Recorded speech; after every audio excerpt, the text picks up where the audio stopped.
ஆவில ரேட்டு கேட்க கூடாது. இல்லையா சொல்லுங்க. ஆமா. ஷாப்பிங் போனா ரேட்டு கேட்க கூடாது. ஜெபிக்க போனா ப்ராப்ளத்தை கேட்கவே கூடாது. கையை தட்டு.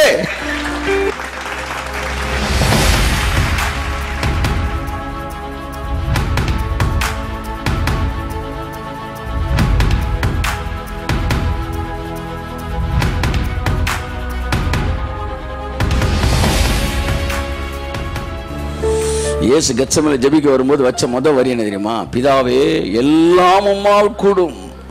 அவர் வந்த ரூட்டை பாருங்க.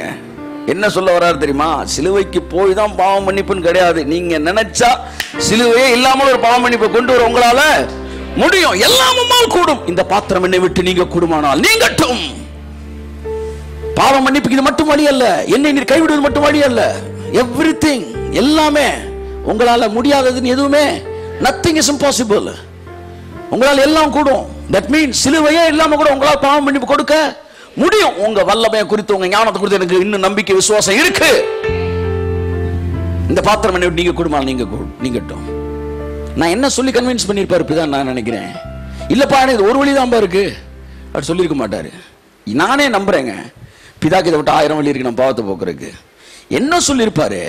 மனுஷனுடைய பாவத்தை போக்குறதுக்கு எனக்கு 1000 வழி இருக்கு குமாரனே, இயேசுப்பா சொல்லியிருப்பாரு. ஆனா என் அன்பை காட்டுறதுக்கு இது ஒண்ணுதான் வழி இருக்கு. ஹல்லேலூயா.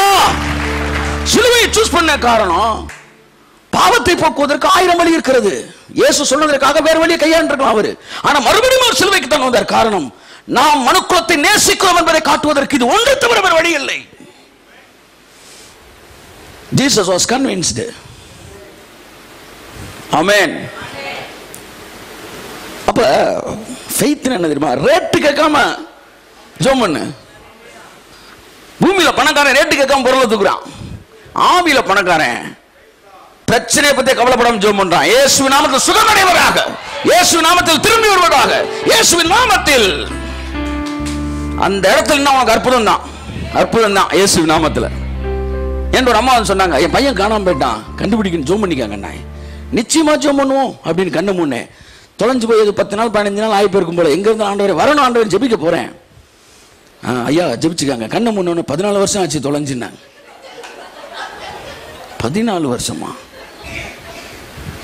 14 வருஷமா ஜெபத்துக்கு வரவே இல்லையம்மா நீ இவ்வளவு கழிச்சு. கர்த்தர் சொன்னா, ரேட்டை பார்க்காத ஜெபத்தை போடு.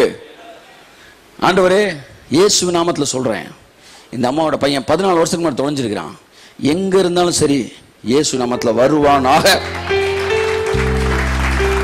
அதை ஜெபிக்கும் போது எப்படி ஜெபிக்கணும்? நான் செத்தே பாருங்க கூட வந்துருச்சு ஆண்டவரேன்னு அந்த லெவல்ல நின்று ஜெபம் பண்ணுவீங்க. ரேட்டு கேட்க கூடாது. எங்க இருப்பான், எப்படி இருப்பான், இத்தனை நாள் வராதவன் இப்ப வர போறானா, இப்படிலாம் ரேட்டு கேட்டுட்டு இருந்தா நீ பெரிய தரித்திரன். நீ ஆவில ரேட்டு கேட்க கூடாது. இல்லையா சொல்லுங்க. ஆமா. ஷாப்பிங் போனா ரேட்டு கேட்க கூடாது. ஜெபிக்க போனா ப்ராப்ளத்தை கேட்கவே கூடாது. கையை தட்டு. ஹல்லேலூயா. ஜெபிச்சுட்டேங்க, ஜெபிச்சுட்டேன். எத்தனை வயசுல திரும்பி பண்ண? 8 வயசு என்னமோ சொன்னாங்க அந்த அம்மா. சரி ஜெபம் பண்ணுவோம், கர்த்தரை கொண்டு வருவார் அனுப்பிச்சிட்டேன். ஒரு மாசம் கழிச்சு ஒரு 22 வயசு பையனை கூட்டிட்டு வராங்க அந்த அம்மா. என்னங்கன்னு கேட்கிறேன், 14 வருஷத்துக்கு முன்னாடி தொலைஞ்சு முடியும் பையன் திரும்ப வந்துட்டான் சார். உங்களை எத்தனை பேர் அந்த சாட்சியை பார்த்தீங்க? கை தூக்குங்க. ஹல்லேலூயா. 80% பீப்புள் பார்த்துருக்கீங்க. அவனை கேட்டேன், என்னையா எனக்கு நம்ப முடியல, என்ன அது எப்படியா திரும்பி வந்த இத்தனை வருஷம்? அவன் சொன்னா சாட்சி, நீங்க எல்லாம் கேட்டீங்க, அதை கேட்காதவங்களுக்கு சொல்றேன். நான் தொலைஞ்சு போகல, வேணும்னே நான் போனேன். நான் போகும்போது என் தங்கச்சி சின்ன பிள்ளை, இன்னைக்கு திரும்பி வரும்போது என் தங்கச்சி கல்யாணம், குழந்தை பிறந்திருக்கு. இத்தனை வருஷத்துல நான் பல செய்திகள் எங்க வீட்டுல இருந்து கேள்விப்பட்டேன். ஒண்ணு எங்க அப்பா இறந்தது, அது முக்கியமானது. அப்ப கூட வீட்டுக்கு வரணும் நினைக்கவே இல்லை, போக கூட அதரான் இருந்துட்டேன். அப்பெல்லாம் என் மனசு மாறல.